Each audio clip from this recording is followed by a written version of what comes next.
Shalom. Shalom, shalom.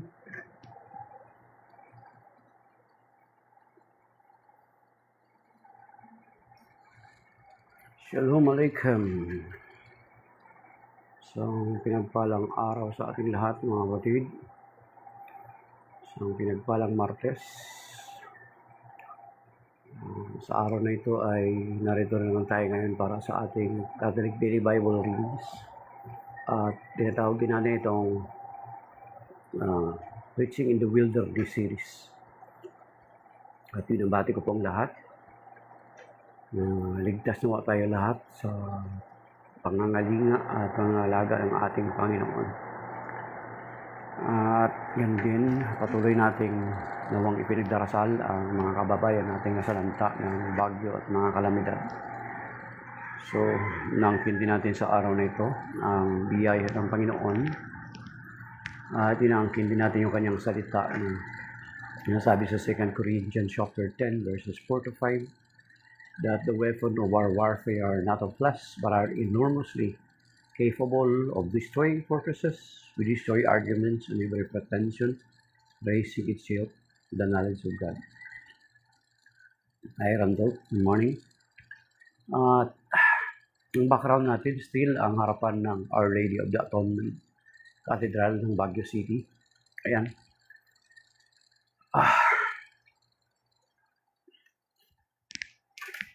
Patuloy na po tayo mga kapatid. Basahin na po natin yung Ebanghelyo ngayon.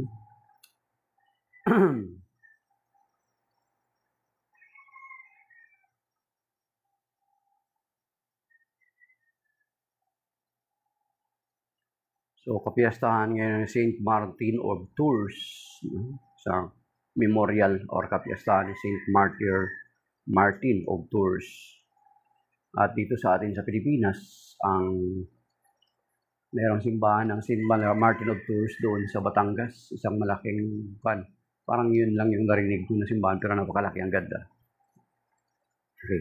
So, the Gospel of today is taken from the Gospel according to St. Luke chapter 17 verses 7 to 10.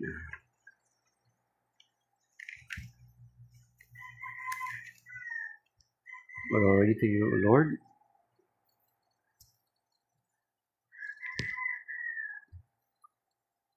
Who among you would say to your servant who has just come in from plowing or tending sheep in the field, "Come here immediately and take your place at table"? Would he not rather say to him, "Prepare something for me to eat, put on your apron, and wait on me, and while I eat and drink, you may eat and drink when I am finished"? Is he grateful to that servant because he did what was commanded? So should it be with you when you have done all you have been commanded. Say, "We are unprofitable servants. We have done what we were obliged to do." The Gospel of the Lord. Praise to you, Lord Jesus Christ. Yan, mga kapatid. So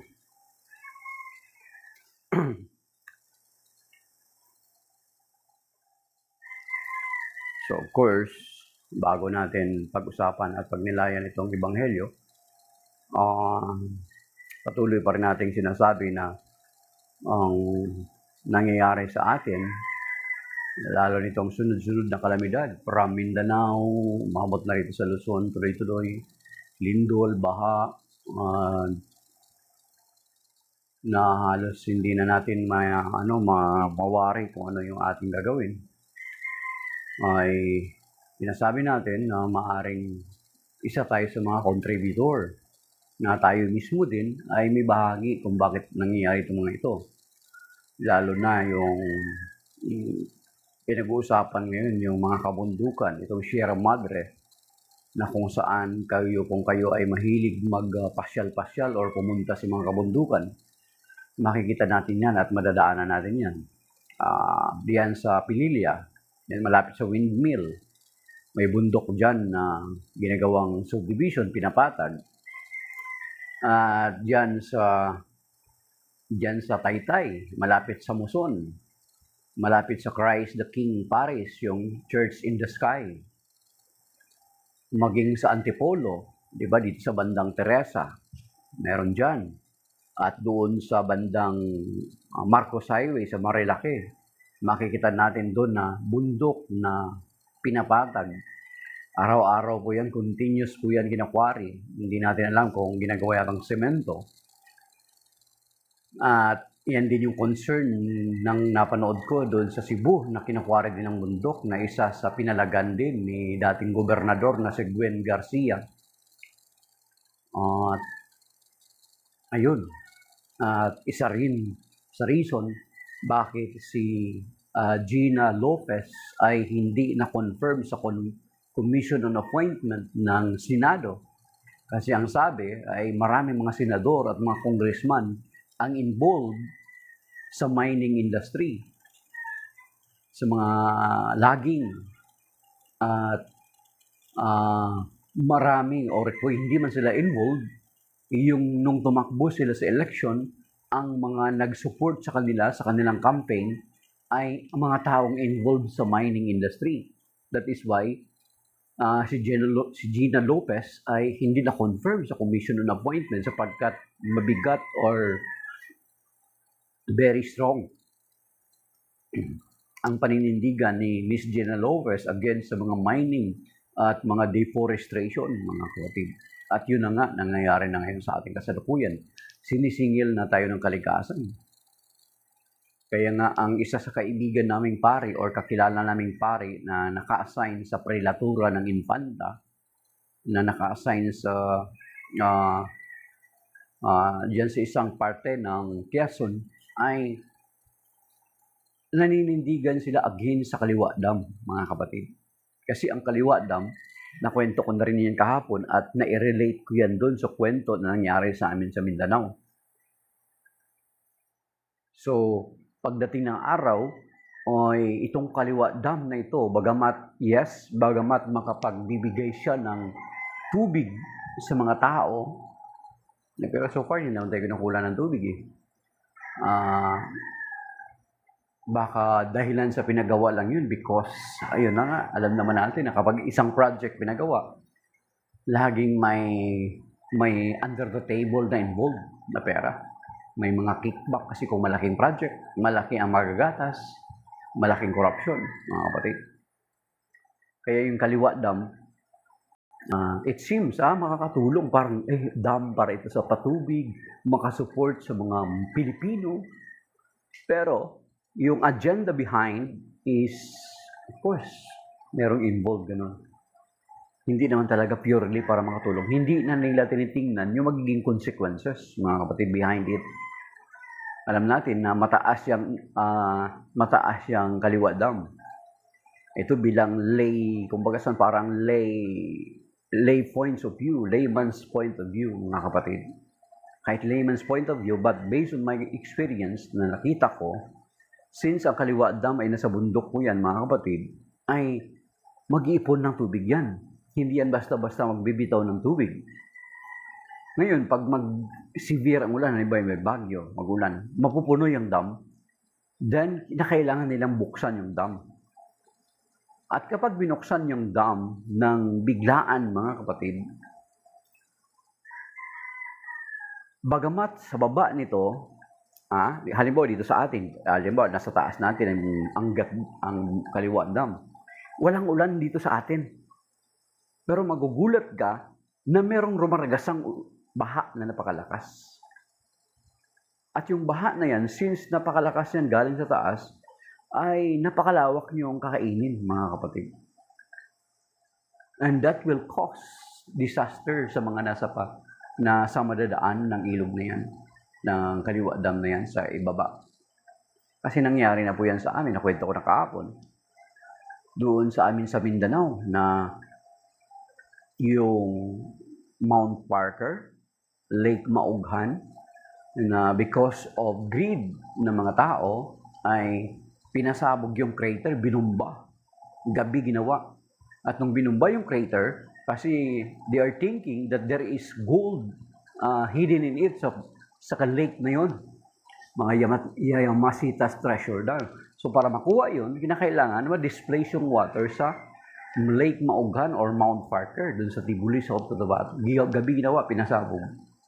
Ano nangyari mga kapatid? Since mataas na lugar yun, rumagasa ang tubig sa ilalim, ang lawak-lawak po ng pinsala, mga kapatid. Kaya that is why, yung Kaliwa Dam na yan, bagamat na seems makakatulong sa mga tao, ay tinatanggihan or inaayawan ng mga tao mismo sa Quezon, maging yung mga natives, kasi it will cost their livelihood, it will cost their lives, mga kapatid. Okay, yan lang yung kinuha natin, mga kapatid, kasi hindi pwede na tayo na mga kumikilala sa Panginoon ay hindi pwede na hindi tayo magsalita about it, mga kapatid. Kasi this will affect us also. Hindi lang sila, tayo din, mga kapatid. Kaya kung hindi tayo magsalita ngayon, ibig sabihin, tumatahimik lamang tayo, may pananagutan tayo balang araw. Mananagot tayo balang araw. Let us remember that the creation, that the environment was entrusted to us by the Lord. And once we are neglecting it, once we are not protecting it, kasama yan sa pananagutan natin because that was entrusted to us. Diba? Nabasa na natin yan sa Matthew 25, that the Lord, the master of the house, entrusted His servants na pinagkatiwalaan niyo yung kanyang mga alipin at sa kanyang pagbabalik ay pinagsulit niyo yung kanyang mga alipin. The same with us, mga kapatid. That is why hindi pwede na, hindi naman kami apektado, malayo naman kami. No! Hindi pwede na hindi tayo magsasalita or else nakikiisa o nakikisangkot tayo. Sabi nga ni Edmund Burke yata yun, sabi niya, the evil triumph because good men do nothing. You see?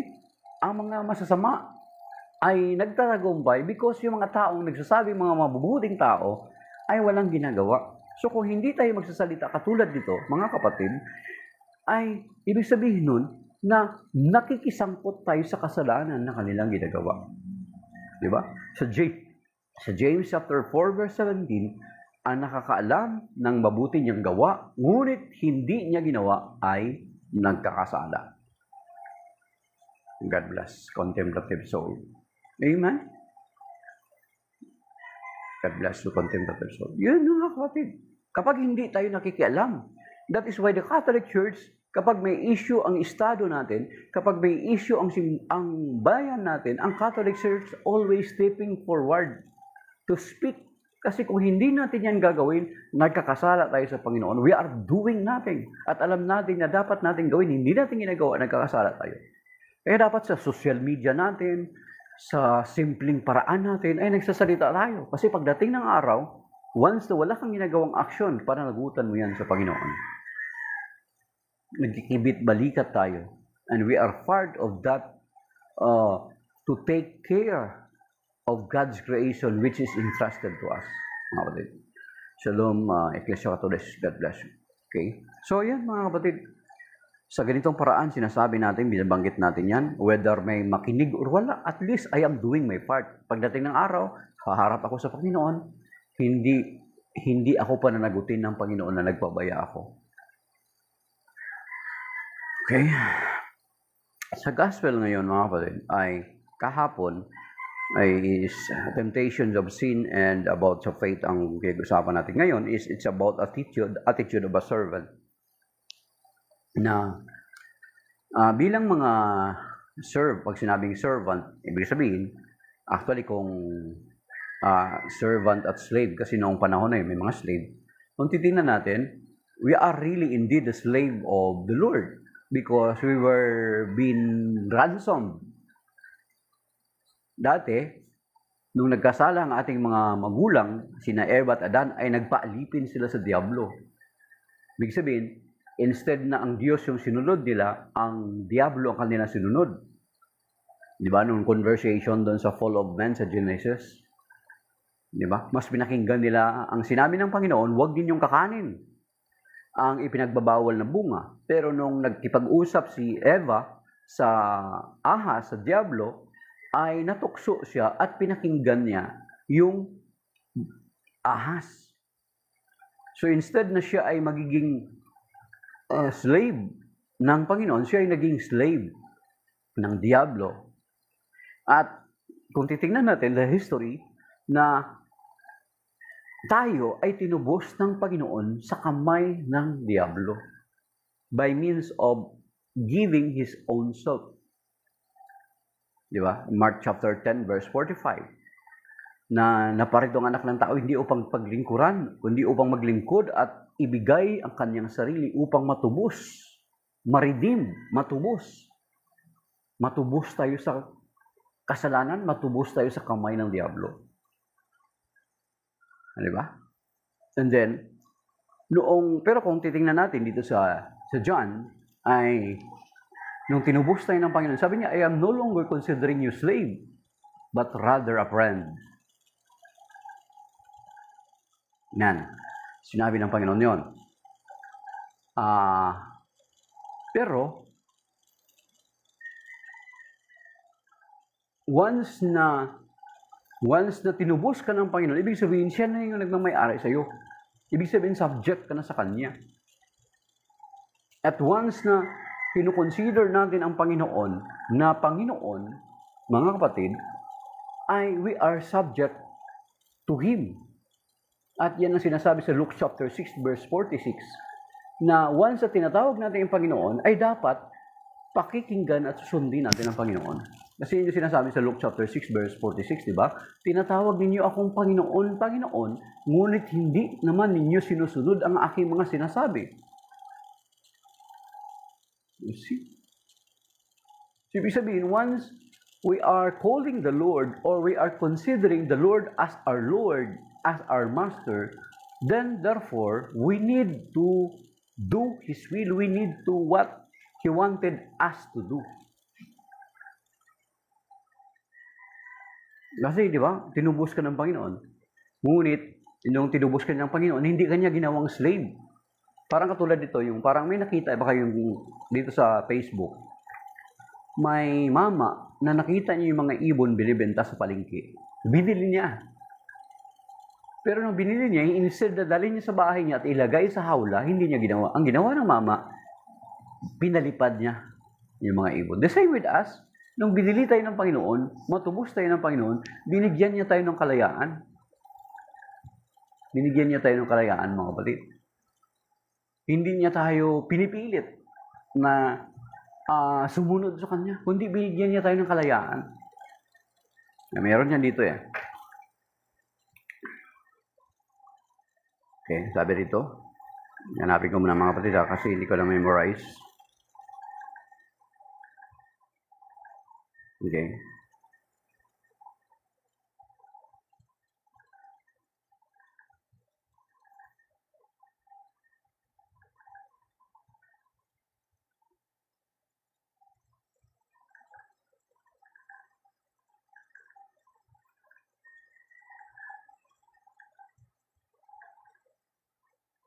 Okay. Sa Galatians chapter 5 verse 13, mga kapatid. Ito sinasabi. Okay. Sa Galatians chapter 5 verse 13. Sabi niya.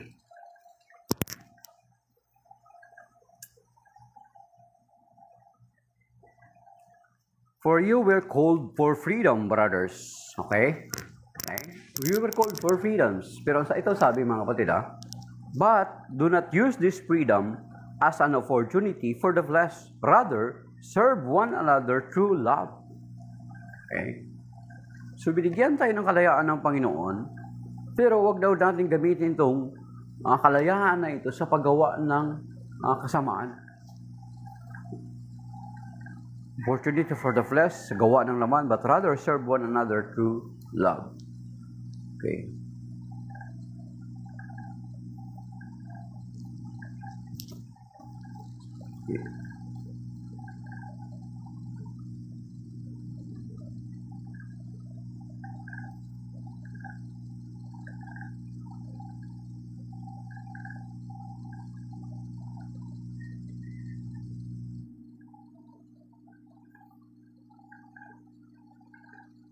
Okay.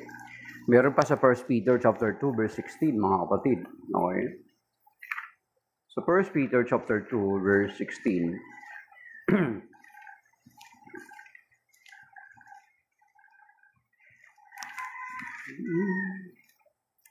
Sabi rito, be free, yet without using freedom as a pretext for evil, but as slaves of God. You see?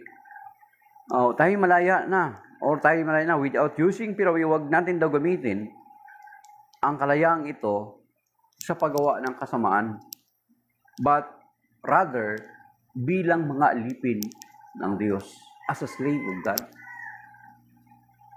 And if that's so, kung we are considering ourselves as servant of the Lord, a slave of God, then we are supposed to listen and obey His will, mga kapatid.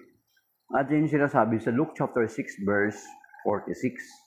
Now once we will consider the Lord as our Lord, then we are obliged to do His will. At ito yung sinasabi ng Luke chapter 6 verse 46. Why do you call me Lord, Lord, but not do what I command? So you see. So ibig sabihin, once we are considering the Lord Jesus as our Lord, Master, and Savior, we must therefore do what He commanded us to do.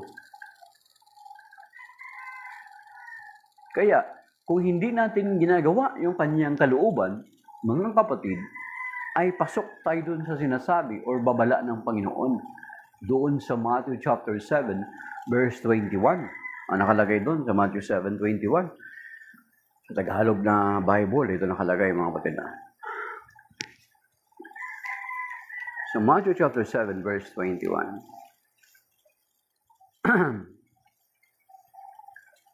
Okay. Matthew 7, verse 21. Hindi lahat ng tumatawag sa akin, Panginoon, Panginoon, ay papasok sa kaharian langit, kundi yaon lamang sumusunod sa kalooban ng aking amang nasa langit. Di ba? Bigat nun. Once we call the Lord, once we are considering the Lord Jesus as our Lord, Master, and Savior, therefore, we are obliged to do His will, mga kapatid. Bigat, di ba? Kaya nga dito sa Ebanghelyo ngayon, na ang alipin ay hindi pinapasalamatan. Kasi, you are owned by your master. Whether we like it or not, mga kapatid, yan yung konsepto noon. Na once ang isang slave ay binili mo, ikaw na nagmamay-ari niyan. Actually, walang karapatan yung mga slave sa kanilang sarili. Ganun, mga kapatid. Pero sa atin, bagamat tinuturing pa rin natin ang ating mga sarili na alipin or lingkod ng Panginoon. Alagad ng Panginoon. Yung term lang nga natin ngayon is alagad, servant. Medyo, maano na salita. Pero dati yung slave, yung sabing slave, alipin. Wala kang karapatan sa sarili mo. Di ba? Kaya nga sa prodigal son, nung bumalik siya sa kanyang ama, ay hindi siya tinuring na alipin. Tinuring pa rin siyang anak. Kasi kung tinuring siyang alipin, ay hindi na ibinalik yung kanyang damit, yung singsing, panyapak. Pero tayo ay itinuturing ng Panginoon na kanyang mga kaibigan. Okay? Pero, since na tayo in our humility, we are considering ourselves a servant of the Lord. At sa paggawa natin para sa ating master, hindi natin ina-expect na tayo ay i-appreciate or pasalamatan. We are doing it para mabigyan natin ng lugod ang ating master. Painter. Nakapatid. Kaya nga kung titingnan natin dito, grabe ito Sa konteksto ng panahon na yun, mga kapatid, na talaga ang mga katulong ay hindi naman talaga nakikisabayan sa kanyang master na kumain. Although sa ngayon, sa panahon natin ngayon, maraming mga ah, mga mayayaman na kapag kumain sila ay pinasasabay na nila yung kanilang mga katulong. Kasi hindi naman nila slave eh. Pag sinabi kasing slave, nabili mo siya. Eh ang mga nagtatrabaho ngayon sa mga yayaman, hindi naman nila nabili. Ang binabayaran nila yung serbisyo. Eh sa panahon kasi noon, talagang binibili nila yan sa market. Tapos, depende, kaya nga sa mga kaugalian ng Hudyo, tinatawag na Jubilee. Pinapalaya yung mga alipin. Then, nasa Old Testament po yan kung ano yung process. Pero kung once after napalayain siya ng kanyang amo, ng kanyang Panginoon, ng alipin na yon, ay bahala sa kanya kung mananatili ba siya o aalis siya, mga kapatid. Okay? So sa ating panahon ngayon, wala namang mga alipin. Maliban dun sa ISIS, may slavery pa rin yung mga ISIS kasi nasa libro nila yan. Ibebenta ka nilang slave. Okay?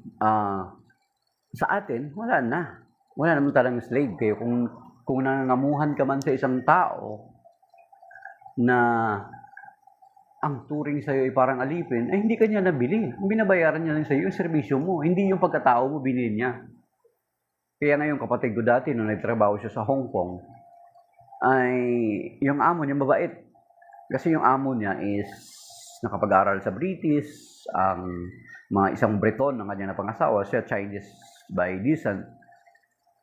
Kapag maglalakad sila, nagpapahuli ko minsan yung kapatid ko, sabi niya, ang gagawin ng amo niyong babae, sasabayin yung kapatid ko. Tapos kapag kakain, sasabay siya. Sinabi pa ng amo niya is, you're not a slave. You're not a slave. Pero may mga tao na ang akala nila na kapag nagtatrabaho ka sa kanila, parang kitinuturing ka nilang slave. Yung parang, pag sinabing slave, binili ka, wala kang karapatan sa sarili mo. But, hindi ka nila binili. Ang bumili sa atin ay ang Panginoon, through His blood. So therefore, siya dapat yung master natin. Wala nang iba. Dinubos na tayo sa kamay ng Diablo through the blood of the Lord Jesus Christ. So therefore, He is our master. He is our Lord. So therefore, kung He is our Lord, we are obliged to do His will, to submit to His will. At natubos ka na sa Diablo, kaya dapat hindi ka na nagpapailalim sa kamay ng Diablo. Tinubos ka na nga ng Panginoon. Bakit nagpapailalim ka pa rin? There are people na until now, tinubos na sila ng Panginoon sa kamay ng Diablo. Pero, ang ginagawa ng ilan, nagpapailalim pa rin sa kamay ng Diablo. Di ba? Nagpapailalim pa rin. Takot pa rin sa Diablo. Di ba? Takot pa rin. Tinubos na nga tayo ng Panginoon eh. O ano mo masabi na takot sa Diablo? Eh the fact na kapag pumunta ka sa isang lugar, ay sinasabi mo pa rin tabi-tabi po. Di ba? You are subjecting yourself to the devil once you are doing that, mga kapatid. Na once nung takot ka pa rin sa mga consequences ng pamahiin, then you are subjecting yourselves to the devil. Nagpapalipin ka sa Diablo, nagpapaalipin ka sa takot na hinasik ng Diablo. You see, we were redeemed already by the Lord. But why we are still subjecting ourselves to the devil, mga kapatid?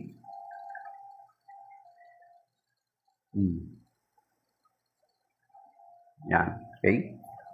So, we are the servant of the Lord. At once na ginawa natin yung ginagawa natin para sa Panginoon, ay hindi natin in-expect na naghihintay tayo ng kapalit. Because, dapat natin talagang gagawin yun, mga kapatid.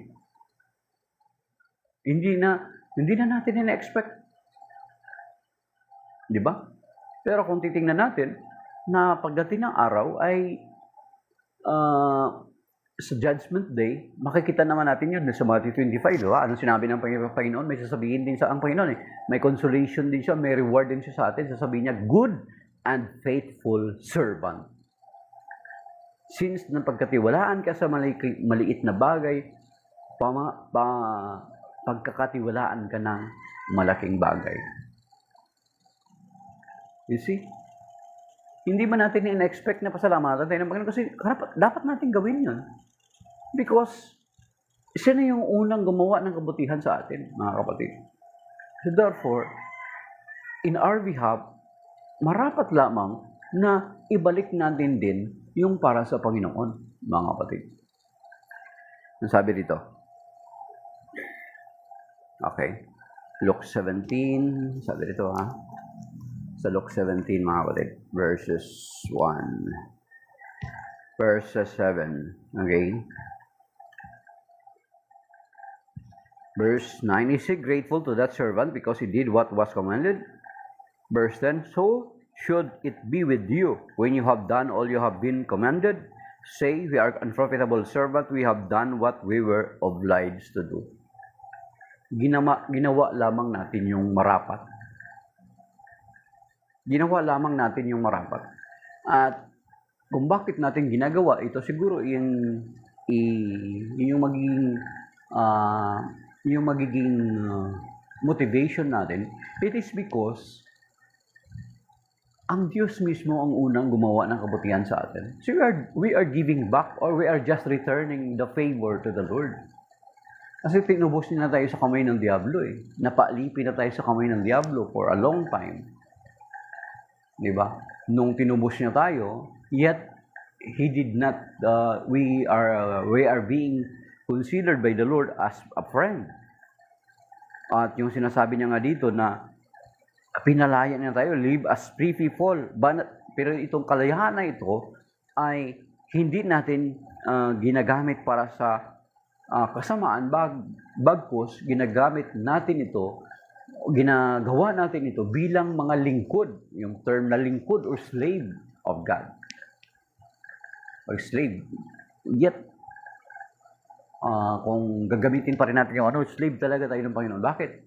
Tinubos niya nga tayo, binili niya nga tayo. So therefore, hindi na tayo nagmamay-ari sa ating sarili. First and foremost, hindi naman talaga tayo nagmamay-ari sa ating sarili. Kung babalikan natin, kung pupuntahan natin ang Isaiah chapter 43, di ba? Sa Isaiah 43, ano sabi dito? Okay? Ano ba yung purpose? Bakit tayo dilikha? Okay? So verse 7, Isaiah 43 verse 7, everyone who is named as mine, okay? Everyone who is named as mine, sabi niya, whom I created for my glory, whom I formed and made. So nilikha tayo ng Panginoon for His glory. Okay? Parang kung ikaw naglikha ka ng bagay, nag-create ka ng isang bagay para mabigyan ka ng pleasure, magbigyan ka ng kasiyahan sa ginawa mo. Kung yung isang bagay na ginawa mo ay sakit lang ng ulo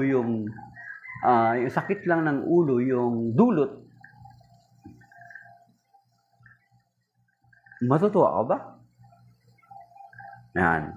Then ito sa verse 21, the people whom I formed for myself, that they might announce my praise. So yun yung dapat nating gampanin, mga kapatid. Bilang mga nilikha, bilang pag-aari ng Diyos. Pag-aari tayo ng Diyos.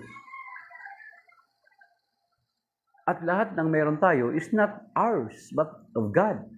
Maliban, sabi nung pari namin dito na religious, ang kasalanan. Ang kasalanan ang siyang lamang nating pag-aari, mga kapatid. Everything that is in us, everything that we have comes from God. At ang maaari natin lamang masasabi na atin ay kasalanan natin na nagagawa. And everything that we have comes from God. God bless you, Amboy. Yan, mga kapatid. Kaya wala tayong pwedeng ipagmalaki. Kaya nga, kapag ginagawa natin ito, yung paglilingkod na ginagawa natin sapagkat ito yung dapat nating gawin. At ito yung narapat. Kasi first and foremost, sabi dito, everyone, ito sa Tagalog ay pagkasalin dito sa Tagalog. Magandang balita Biblia. Sabi dito okay. Isaiah 43 verse 7. Sabi, okay. Ang aking bayan at akin silang nilalang upang ako'y bigyan ng karangalan. You see? Akin silang nilalang upang bigyan ako ng karangalan. Di ba? Yung inventor, nag-invent siya ng isang bagay na na magiging profitable for him. Na ma-serve yung kanyang purpose why he created that certain things. Mga kapatid. And that's sa verse 21, sabi dito, sila'y nilalang ko at aking hinirang upang ako'y kanilang papurihan. So papuri at kapurihan dapat ang dulot natin sa Panginoon, hindi kahihiyan, hindi kalapastanganan, mga kapatid. That is the very purpose why we were created by the Lord, for His glory, for His pleasure. So, kapag may ginagawa man tayo na mga bagay para sa Panginoon, of course, ang Diyos naman ay makatarungan. Siya na yung mag-reward sa ating ginagawa. Actually, pagdating sa Judgment Day, di ba, ano sinasabi doon? Nung pinagsulit na sila ng Panginoon, na-reward naman, kinumplement ng Panginoon yung kanyang mga alipin. Good and faithful servant, sapagkat napagkatiwalaan ka sa maliit na bagay, ay pagkakatiwalaan ka ng malaking bagay. Okay? So, bilang mga alipin, the Lord has entrusted us na mga bagay na dapat nating gampanan at gampanin. At yun nga, we were entrusted to take care of ourselves because it is not ours. We are entrusted to take care of our environment because it was created for us. Mga kapatid, everything around us na binagkatiwala sa atin ng Panginoon. So therefore, we must take care of it, especially our environment, especially ourselves. So kung hindi natin iayusin yung pangangalaga sa pinagkakatiwala sa atin, pagdating ng araw ay pananagutan natin ito sa Panginoon, mga kapatid. Diba? Yung ginagawa natin ngayon, kaya sinisingil na tayo, di ba? Because there is a law of nature. Once you break the law, there is a consequences on it. There is a repercussion, even sa sarili natin. Try to abuse your body. What will happen? Di ba? May repercussion. Try to abuse environment. What will happen? Very clear yung nangyayari ngayon. And that is the fruit of what we are doing to the environment. Kaya hindi natin pwede pa sabihin sa Panginoon, bakit mo kami pinabayaan? Bakit mo pinayagan ng mga bagay na ito? Diba? Lumalabas na totoo yung sinasabi sa Kawikaan 19.3, nabanggit na rin natin yan kahapon. Ipinapahamak ng tao ang kanyang sarili at pagkatapos kay Yahweh, ibalik ang sisi. You see, mga kapatid. So, we are the slave of God. We are entrusted of many things, including ourselves.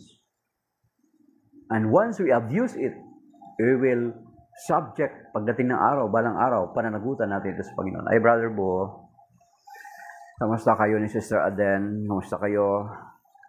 Are you not affected of, Typhoon Wuhan and Tino? Yan, kami sa awa ng Diyos, hindi po kami affected. Bagamat galing kami sa Baguio noong November 7 to 9, ay hindi po kami affected. At na-meet na namin doon si Father Jeff, Brother Bo. Nakapagka-picture ako sa kanya. At sabi ko, At saka yung rosary ko na na-revise ko, pinalitan ko ng tansi yung tali. Yung rosary ko na na pinapalitan ko ng tansi, yung tali para matibay. Pinalihans ko sa kanya, Father Paco, pwede ba ilihans yung rosary ko? Hindi ko na pinablessing kasi na-blessing na eh. Pero since na-revise ko yung tali, pinalitan ko yung tali, at nilagyan ko nitong mga yung separator na beads sa mga mysteries na maliliit. Although part pa rin dati ng mga ng rosary na iba, pinalihans ko na lang sa kanya. Father Jeff, palihans naman. Ayun. Nilihans naman. So, yun. Praise the Lord. So, yun mga kapatid. We are servant. We are slaves of God.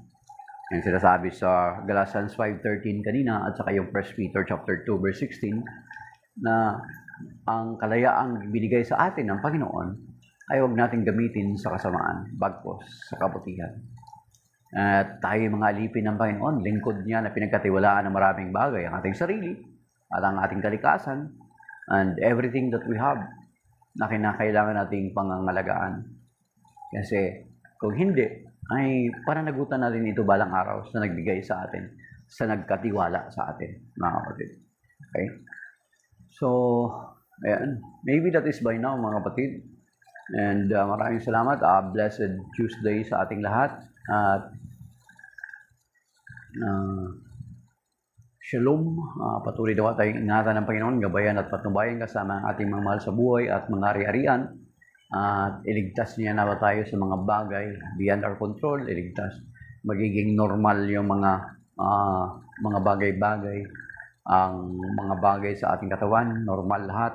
At ganoon din, we pray na patuloy na comfort at mangusap ang Panginoon sa ating mga leaders, lokal at national, at maging sa mga tao na salanta, ipagkalooban nawa sila ng Panginoon ang kanilang mga pangailangan.